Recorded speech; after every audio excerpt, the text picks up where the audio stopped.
Hello student, good evening. मैं doctor Surendra Kumar.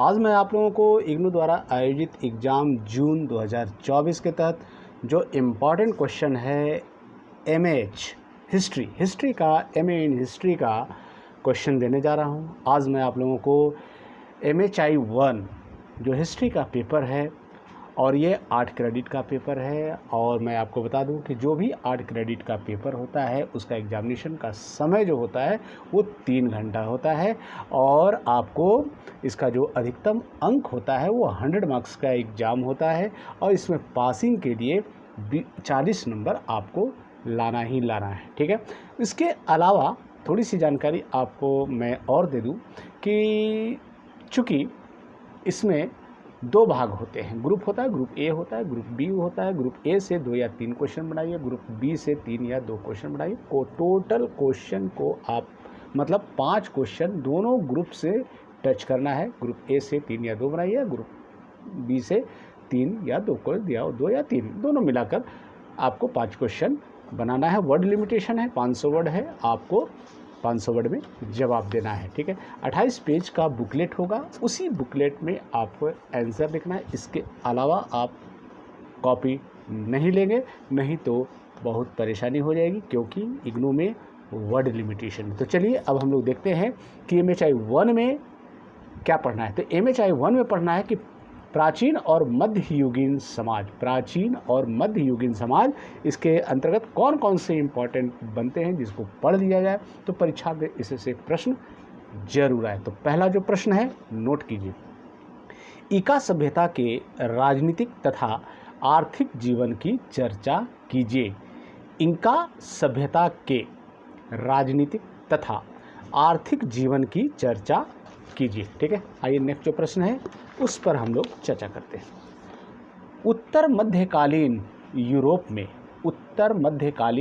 में परिवार तथा विरासत के तरीकों की चर्चा कीजिए। उत्तर मध्यकालीन यूरोप में परिवार तथा विरासत के तरीकों की चर्चा कीजिए। ठीक है, आइए नेक्स्ट जो प्रश्न है उस पर हम लोग चर्चा करते हैं। मध्यकाल में संचार की तकनीक का वर्णन कीजिए। मध्यकाल में संचार की तकनीक का वर्णन कीजिए। ठीक है, आइए नेक्स्ट जो प्रश्न है उस पर चर्चा करते हैं। कांस्य युगीन सभ्यताओं में सामाजिक संरचनाओं की प्रमुख विशेषताओं का विश्लेषण कीजिए। फिर मैं प्रश्न को दोहराता हूं कि कांस्य युगीन सभ्यताओं में सामाजिक संरचनाओं की प्रमुख विशेषताओं का विश्लेषण कीजिए। ठीक है, आइए नेक्स्ट जो प्रश्न है उस पर चर्चा करते हैं। फैरो कालीन मिस्र में राजत्व तथा धर्म की प्रमुख विशेषताओं का विश्लेषण कीजिए। फैरो कालीन मिस्र में राजत्व तथा धर्म की प्रमुख विशेषताओं का विश्लेषण कीजिए। ठीक है, आइए नेक्स्ट जो प्रश्न है उस पर हम लोग चर्चा करते हैं। यूरोप में सामंतवाद की प्रकृति के विषय में लिन वाइट जूनियर तथा पेरी एंडरसन के विचारों की व्याख्या कीजिए। यूरोप में सामंतवाद की प्रवृत्ति के विषय में लिन वाइट जूनियर तथा पेरी एंडरसन के विचारों की व्याख्या कीजिए। ठीक है, आइए नेक्स्ट जो प्रश्न है उस पर चर्चा करते हैं। मध्यकाल में भारत के प्रमुख व्यापारी समूहों और उनकी व्यापारिक गतिविधियों का विश्लेषण दीजिए। मध्यकाल में भारत के प्रमुख व्यापारी समूहों और उनकी व्यापारिक गतिविधियों का विवरण दीजिए। ठीक है, आइए नेक्स्ट जो प्रश्न उस पर चर्चा करते हैं। यूरोप में जनसांख्यिकी में परिवर्तन लाने वाले प्रमुख कारकों की आलोचनात्मक व्याख्या कीजिए। यूरोप में जनसांख्यिकी में परिवर्तन लाने वाले प्रमुख कारकों की आलोचनात्मक व्याख्या कीजिए। ठीक है, आइए नेक्स्ट जो प्रश्न है उस पर चर्चा करते हैं। कृषि के प्रारंभ होने का संक्षिप्त विवरण दीजिए। समाज के लिए इसके क्या परिणाम हुए।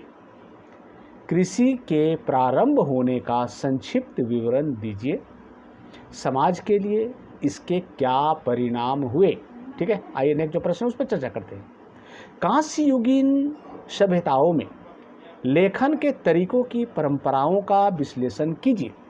कांस्य युगीन सभ्यताओं में लेखन के तरीकों की परंपराओं का विश्लेषण कीजिए। ठीक है, आइए नेक्स्ट जो प्रश्न है उस पर चर्चा करते हैं। पूर्व आधुनिक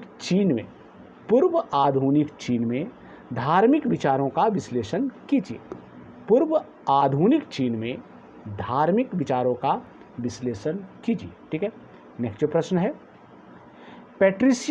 पैट्रिशियन कौन थे?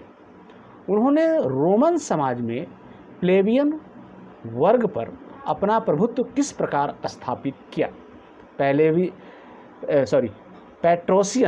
पैट्रोसियन कौन थे? उन्होंने रोमन साम्राज्य में प्लेबियन वर्ग पर अपना प्रभुत्व किस प्रकार स्थापित किया? ठीक है, आइए नेक्स्ट जो प्रश्न है उस पर हम लोग चर्चा करते हैं। सामंतवाद के दूसरे चरण में 11वीं शताब्दी में 14वीं शताब्दी के बीच क्या परिवर्तन हुए? विश्लेषण कीजिए। सामंतवाद के दूसरे चरण में 11वीं शताब्दी से 14वीं शताब्दी के बीच क्या परिवर्तन हुए? विश्लेषण कीजिए। ठीक है, आइए नेक्स्ट जो प्रश्न है, मध्यकाल में भारत के प्रमुख व्यापारी समुदायों पर एक टिप्पणी लिखिए। फिर मैं वह प्रश्न को दोहराता हूँ कि मध्यकाल में भारत के प्रमुख व्यापारी समुदायों पर एक टिप्पणी लिखिए। एंड लास्ट जो प्रश्न है, मध्यकाल में शहरीकरण की प्रक्रिया का उल्लेख कीजिए। इन शहरों का ग्रामीण क्षेत्रों से क्या संबंध था?